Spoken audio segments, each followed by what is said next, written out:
Injury update, guys. We're going to go over Draymond Green's and also Evan Mobley's calf strain. We're going to talk about what exactly is a calf strain and how the rehab process would look like.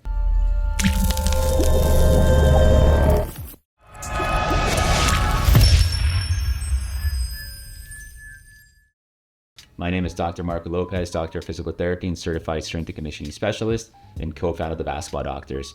So both Evan Mobley and Draymond Green are ruled out with the calf strain. So let's break down what a calf strain is. Let's first talk about the calf muscle itself. The calf muscle is composed of two big muscles. The gastroc, which is a big muscle that goes above your knee, and then the soleus that's behind it and goes right below the knee. They both attach to Achilles tendon and they're responsible for plantar flexion. So plantar flexion is if your foot's like here, you're pushing on the ground, so raising your heel off the ground. So it's very important with any activity that requires running, jumping, which is huge for basketball. What a strain is usually tearing of the muscle fibers. There's different grades of it, but the main reason why people strain their muscle is because they either overstretch it. So think about the best example is sprinters. They're sprinting and they're reaching out. When they overstretch it, they come back down, they grab their hamstring right away. It's because they overstretch it. So you can overstretch the muscle, that leads to a strain, and you could also overdo it. It gets to the point that you're overdoing it, and just gets too much and it gets strained. So those are the two main reasons how you strain that calf muscle.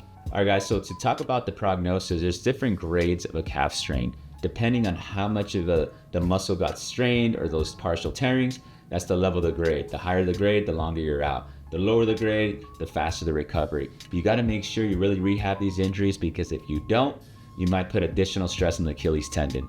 The first phase that we really wanna address early on is the pain-free walking. We really want those athletes that have a calf strain to regain their walking ability. So that means if they have pain with walking, maybe we give them a heel lift to take off the stress on the calf, or even use a boot early on just to allow them to get that pain-free walking. Once we get that stage, the next one is getting those pain-free contractions. So are they able to go up in a heel raise pain-free, or are they able just to activate their calf pain-free? Once they get into that, then we gotta work on mobility and also getting back into running. Then from there, sprinting, then jumping, and then onto court stuff. So the biggest thing is once you start going to onto the court stuff, when you're having those negative steps and really pushing off, you're putting a lot more stress on that Achilles tendon and the calf, especially with jumping. So we really got to make sure that calf muscle is really strong early on, because if you don't, you put too much stress on the Achilles tendon and that leads to those Achilles tendon tears.